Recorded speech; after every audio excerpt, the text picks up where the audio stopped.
Hello everybody, welcome back to my YouTube channel. In today's video I'm going to talk about why setting boundaries is so extremely important on your manifesting journey, on your healing journey, and just in general for your happiness. I'm live today and I just realized when I pressed live that I don't think I put in the right title, so if you're seeing this live then there might be another title in. I'm gonna change it after I posted the video. I don't think I can change it now. But yeah, that's what I'm gonna talk about today. And before I get started, I want to remind you that there's my spring sale going on for the next 2 days. You can get 20% off with the code that I'm gonna link down in the description box. You will also find all of my services linked in my description box. And that being said, let's jump into today's topic.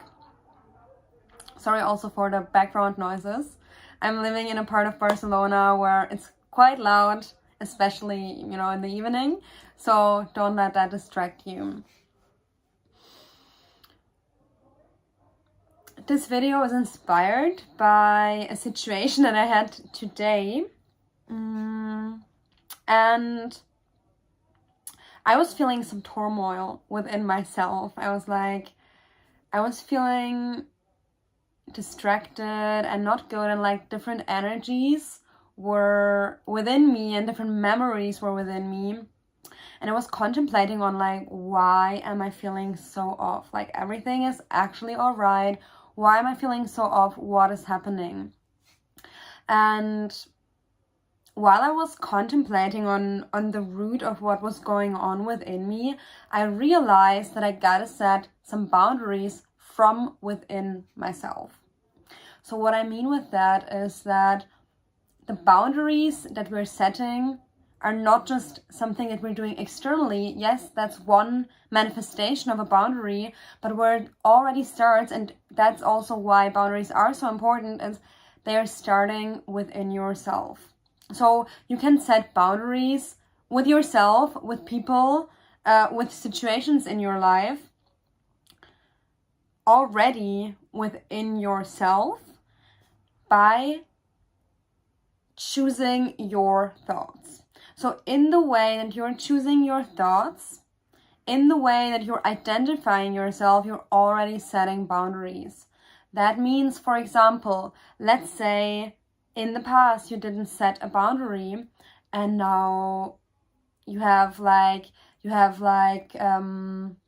can I best explain this? And now you're in a situation where you're maybe contemplating on that and feeling that you should have set a boundary, or you're realizing that you should have set a boundary because you're feeling off. What you want to do from that moment on in order to reinforce that boundary or to set that boundary, to start setting that boundary, is you gotta first start setting that boundary within yourself by saying, no, I'm not going to do this again.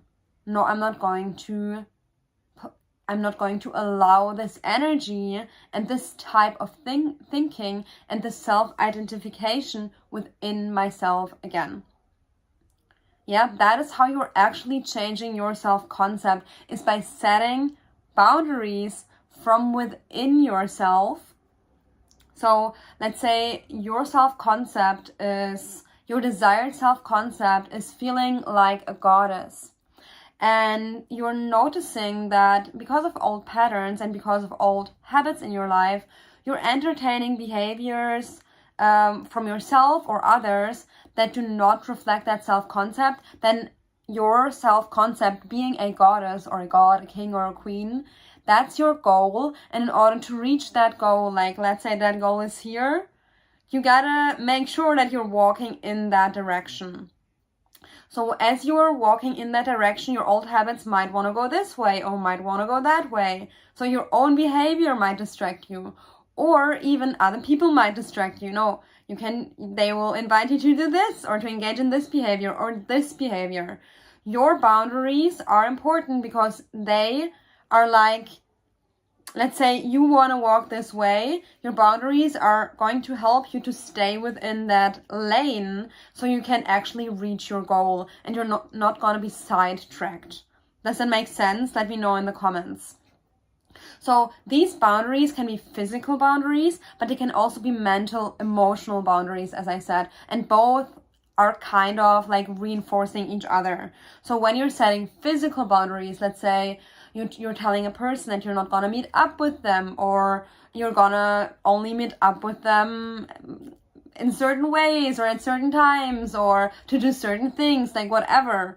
Or you're setting boundaries in your work environment, with your boss, with your colleagues, or you're setting even boundaries with yourself. I'm not gonna eat certain type of food, or I'm not gonna I'm not gonna engage in certain type of behavior.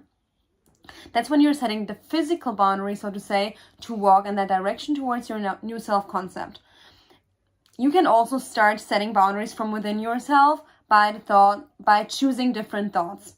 Meaning, you're not going to, for example, you're not going to imagine yourself doing certain things anymore. You're not going to think of yourself as a certain person anymore. You're not going to engage in certain types of emotional responses as much anymore. And of course, it can take a transition period until you're really reaching that self-concept and you're going to have a new habit established. But what happens when you're starting to do that is you're going to raise your awareness of, are these actions, are these thoughts, are these emotions reflective of the self-concept that I want to cultivate within myself? And if not, I'm going to set a physical, emotional, or mental boundary. Meaning, I'm going to either choose a new thought, I'm going to either choose a new emotion, or I'm going to choose a new action or behavior, and I'm going to say no to the old behavior. So I'm going to say no to anything that doesn't bring me towards my self-concept.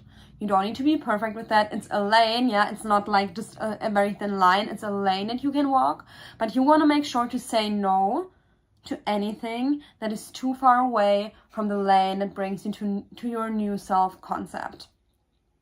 That is why boundaries are so important, because if you do not set them with yourself and others, you're not going to be able to cultivate a life that you want to live. And when you're not able to live a life in alignment with your values, with what you want, with what makes you happy, well, then you're not going to be happy. That's as simple as it actually is. Your boundaries are so important because they allow you to live a healthy life, to live a life that is really in alignment with your mental health, with your values, and with you being able to love yourself. And I'm a very sensitive person, and I really notice it when I'm starting to sidetrack. Like, it happens to all of us. Like, we can get sidetracked and we can start to engage in behaviors that at the beginning they might not seem harmful, and then you notice, oh, wait a second, if like I engage in this type of behavior too often, or I meet up with this person too much, or I engage in this type of thinking too much, then I can see that it takes me away from where I initially wanted to go, and it doesn't feel good. So that might cause you a little bit of pain, but it's in a way a good pain, because when you are feeling that pain and when you're feeling like, oh, this doesn't feel good, like I had a moment today where I had to like really reflect. I was like, what is going on? Like, why am I feeling these weird energies within myself? And all human beings at the beginning, I really just didn't like to feel that pain. And then I asked myself, what the heck is going on? Like, why am I really feeling that? Because it wasn't so obvious at first. And then I realized that not only do I need to set external boundaries, but also I need to set even more internal boundaries and be very, very careful with how I'm spending my mental, emotional energy, who I'm spending it on. Because if I'm spending it in the wrong way, in the way that is not aligned with me, it causes me that pain. And when I realized that, like, oh, whoa, whoa, whoa, wait a second, like, I really gotta push that, like, that conglomeration of thoughts and memories out of my consciousness or a little bit away from myself. Like, I need to set that boundary because it is harming me. I can still reflect on that when I want to, when I'm ready. I can reflect on it, but I first gotta set this boundary to really create space for myself. And when I create that space for myself, I can then reflect on how much of that topic that was internally harming me I can allow into my life. It was nothing too dramatic, but it was just something. It was not in alignment with who I really am, with who I authentically am and want to be, and want to cultivate myself to be even more. And out of an old habit, my consciousness just engaged in it, was just reflecting on it, and I realized, no, that doesn't feel aligned. Like, I can't do this to myself. And once I realized, oh, it's an internal boundary that I need to set with myself, basically, with the way that I am thinking, I started feeling much better again. So don't judge yourself whenever, you're maybe not perfect at setting boundaries yet. It's a constant practice, but really allow yourself to learn from the pain that you're causing yourself, or that even other people might be unknowingly causing you. And then do yourself the favor and reflect on, okay, where is this coming from, and how can I adjust my inner and my outer environment to actually help myself and cultivate the energy that I need to grow and then share with other people. I hope that this video was helpful for you. I think it was a little bit of a different take on boundaries, but I really felt inspired to share this today. So let me know in the comments below if you liked it. Let me know what other questions you have, and I'm sure I'm gonna make more videos about boundaries because they're just so important. I love boundaries. All right, don't forget to use the spring sale rebate if you want to book a session with me. I'm gonna link them in the comments below. And yeah, wishing you a beautiful rest of your day. Bye bye.